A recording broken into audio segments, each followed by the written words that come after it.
Selamat tinggal AFF, Indonesia menatap EAFF bersama Jepang dan Korsel. Publik Indonesia sempat kecewa setelah timnas U19 Indonesia gagal melaju ke semifinal Piala AFF U19 2022. Bukan karena penampilan timnas, namun karena indikasi permainan tak fair yang dilakukan oleh Vietnam dan Thailand saat mereka bertanding. Thailand dan Vietnam bermain imbang 1-1 pada laga terakhir grup A yang berimbas tersingkirnya timnas U19 Indonesia meski menang besar atas Myanmar di laga terakhir. Timnas Vietnam dan Thailand pun sempat menjadi bulan-bulanan warganet Indonesia setelah dianggap sebagai biang kerok kegagalan timnas Indonesia U19 lolos ke semifinal. Muncul wacana agar PSSI segera meninggalkan AFF karena federasi yang menaungi negara-negara ASEAN ini telah cedera. Di antara opsi yang bisa diambil PSSI jika telah pamit dari AFF adalah bergabung dengan East Asian Football Federation atau EAFF alias Federasi Sepak Bola Asia Timur. PSSI dan Timnas Garuda akan mendapatkan sejumlah keuntungan jika memutuskan bergabung dengan EAFF, sebagaimana dilansir dari suara.com, jaringan berita manado.com. 1. Peluang karir pemain cerah. Ya, peluang untuk berkarir di kompetisi elit Asia Timur meningkat bagi pemain Indonesia. Ada beberapa negara yang memiliki kompetisi sepak bola berkualitas. Negara itu bisa menjadi tempat berkarir bagi para pemain asal Indonesia. Jepang dengan J-League misalnya, dan Korea Selatan dengan K-League-nya yang merupakan salah satu kompetisi terbaik di benua Asia. Bermain di kompetisi berkualitas semacam ini bagus untuk meningkatkan performa para pemain Indonesia karena tempaan yang kuat. 2. Lawan berkualitas. Indonesia juga berpeluang menghadapi lawan yang berkualitas. Dibandingkan AFF, kompetisi EAFF jauh lebih mentereng karena ada 3 negara anggota yang berada di level top dunia. Setidaknya berada di urutan 100 besar ranking FIFA. Ketiganya adalah Jepang di urutan ke-24, Korea Selatan 28, dan Cina 78. Terungkap, FIFA kantongi satu nama, inilah mafia di balik kasus match fixing Thailand dan Vietnam. Berikut profil Lee Khao Chuong, pelatih fisik timnas Vietnam U19 yang perkuat dugaan main mata dengan Thailand.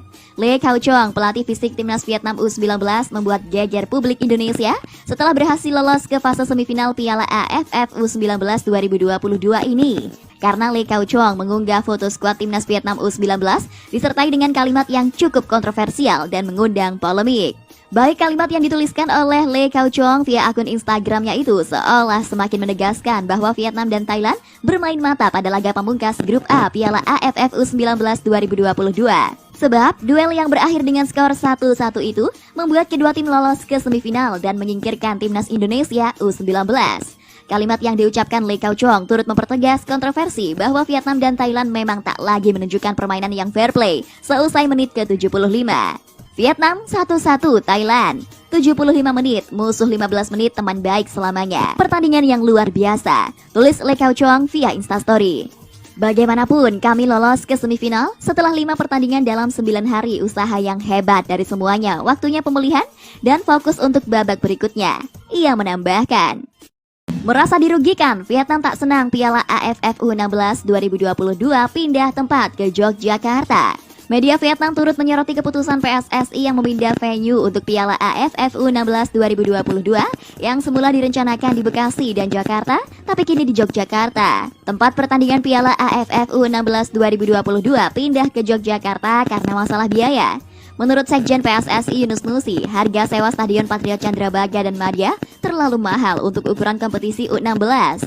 Apalagi pihaknya tak mendapatkan dana dari AFF untuk ajang kelompok umur ini. Maka dari itu, Yogyakarta menjadi pilihan karena dianggap lebih murah. Terkait pembiayaan, AFF tidak memberikan dana untuk ajang ini dan dilimpahkan langsung kepada host. Sehingga kami akan kewalahan apabila ajang yacht saja dilaksanakan di Madia dan Bekasi, kata Yunus Nusi saat dihubungi suara.com pada Rabu 13 Juli 2022. 2 stadion akan digunakan untuk kejuaraan ini adalah Stadion Maguwo Harjo Sleman dan Sultan Agung Bantul. Karena biaya sewa Stadion Patriot dan Madia sangat mahal dan berbeda dengan sewa stadion di Yogyakarta. Jelas Yunus Nusi yang merupakan mantan anggota Exco PSSI tersebut. Nah, pindahnya tempat pertandingan Piala AFF U16 2022 ini disorot oleh media Vietnam. Mereka menyebut timnasnya dirugikan. Vietnam merasa dirugikan karena anak asuh Bima Sakti sudah familiar dengan venue Piala AFF U16 2022. Terlebih, bakal ada dukungan supporter yang meriah akan menambah motivasi.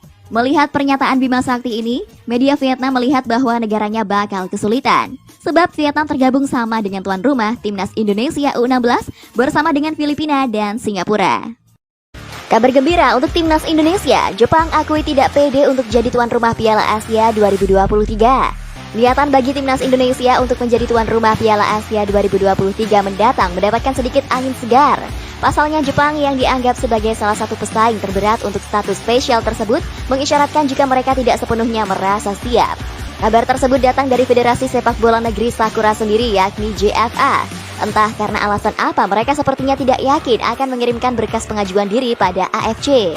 Padahal batas pengumpulan proposal lamaran sebagai tuan rumah Piala Asia 2023 akan jatuh pada Jumat 15 Juli 2022. Tenggat tersebut sudah AFC perpanjang sebelumnya. Pada awalnya, asosiasi tertinggi sepak bola benua Asia tersebut berniat menutup pendaftaran 2 pekan lebih awal. Kami masih mempertimbangkan untuk jadi tuan rumah Piala Asia 2023, tapi sepertinya kans itu cukup kecil. Beber Direktur Teknik JFA Yasuharu Sorimachi pada Rabu 13 Juli 2022 lalu. Dengan masih ragu-ragunya Jepang, maka jalan Timnas Indonesia untuk menjadi host Piala Asia 2023 menjadi sedikit lebih mudah. Akan tetapi mimpi tersebut dipastikan masih akan sangat sulit untuk terwujud karena Korea Selatan, Qatar, dan kemungkinan juga Australia masih ada.